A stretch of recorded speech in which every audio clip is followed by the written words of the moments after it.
안녕하세요. 저는 제자 4반 김한나입니다.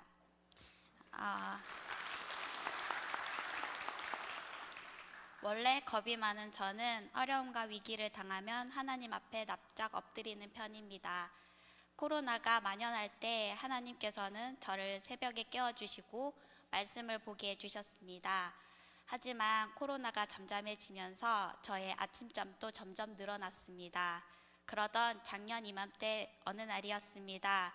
저희 시어머니께서 한나야, 제자훈련에 참여하는 것이 어떻겠니? 라고 말씀하셨는데 저는 그 자리에서 선뜻 대답을 하지 못했습니다. 이미 제자훈련을 수료한 남편을 옆에서 지켜봤던 저는 육체의 평안함을 포기해야 될 것만 같았습니다. 그리고 저의 바쁜 일상들이 생각이 났습니다. 갓 초등학교에 들어간 첫째 아이와 어린이집에 다니는 둘째 아이까지 이 아이들의 믿음으로 잘 양육시켜야 되고 집안일도 해야 하고 가게일까지 솔직히 여유가 없다고 말씀드리고 싶었습니다. 그런데 그날은 어머니의 생신날이었기 때문에 차마 못하겠다고 솔직하게 말씀드리지 못했습니다.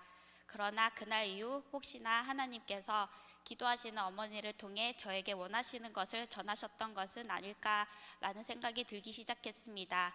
그러한 고민이 전폭적 지지를 선언한 남편으로 인해 결심으로 이어졌고 결국 제자훈련이라는 은혜의 문에 들어가게 되었습니다.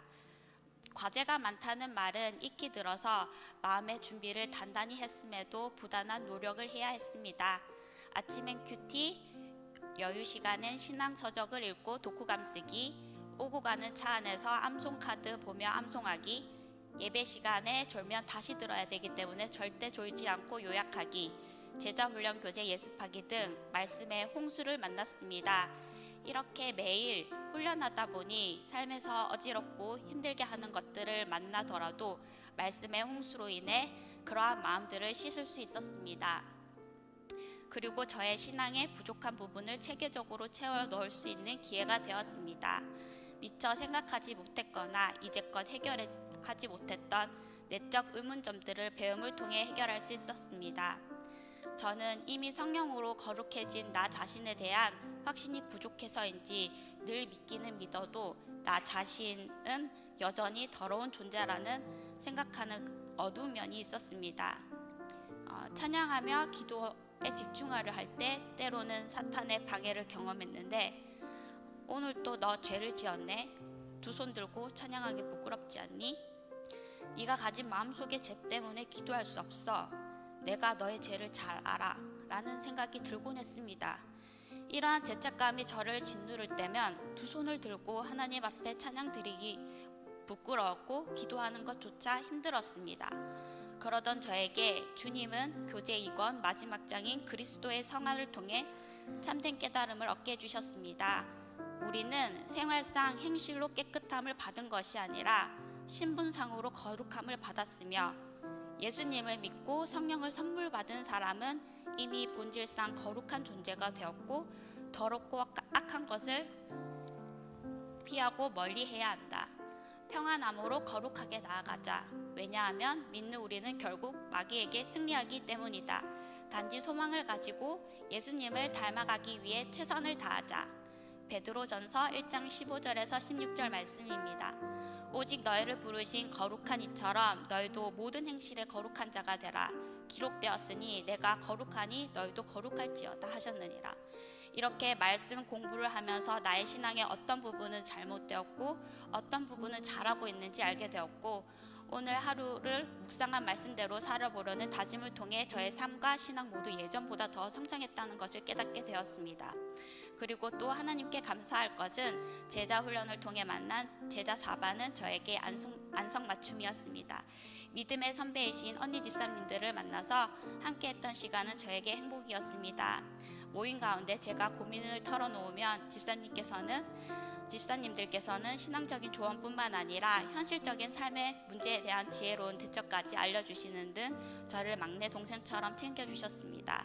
매일 새벽 6시 반에 큐티를 보내주시는 박성희 집사님, 매주 맛있는 음식을 고민하고 마음 편히 이야기할 수 있는 있는 윤현미 집사님, 늘 유쾌하고 스마트한 명의 성효정 집사님, 힘들지만 힘든 내색하지 않고 호탕하게 웃으시는 김지연 집사님, 숨은 길을 아직 다 보지 못했지만 사랑 많으신 신정래 집사님, 언제나 소녀 같으신 이경희 집사님, 마지막으로 제자 4반 연예인 정은주 집사님, 좋은 사람들과 함께해서 힘들 수밖에 없는 제자 훈련이 힘들지 않았던 것 같습니다.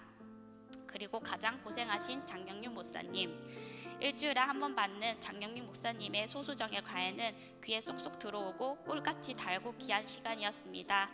매주 열심히 지도해 주시고 저희들의 고민을 말씀에 비춰 해결할 수 있도록 도와주셨습니다.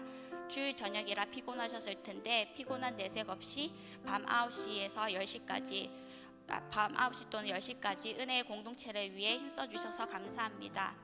영적으로 성장하고 성숙하기 위해서는 4가지 조건을 갖추어야 한다고 배웠습니다. 교역자 같은 돕는 분, 말씀과 기도생활, 성도의 교제, 그리고 부단한 노력입니다. 제자 훈련에 참여하면서 이 4가지를 한꺼번에 선물 받은 은혜로운 한 해를 보낸 것 같습니다. 마지막으로 제자 훈련을 추천해 주시고 제자 훈련을 위해 계속 기도해 주신 어머님 아버님께 감사드립니다. 그리고 매주일 제자 훈련을 집중할 수 있도록 도와준 주님의 선물 남편에게도 감사합니다. 그리고 제자 훈련을 주저했던 저에게 순종을 통한 귀한 은혜의 시간을 허락하신 주님께 모든 영광을 올립니다. 감사합니다.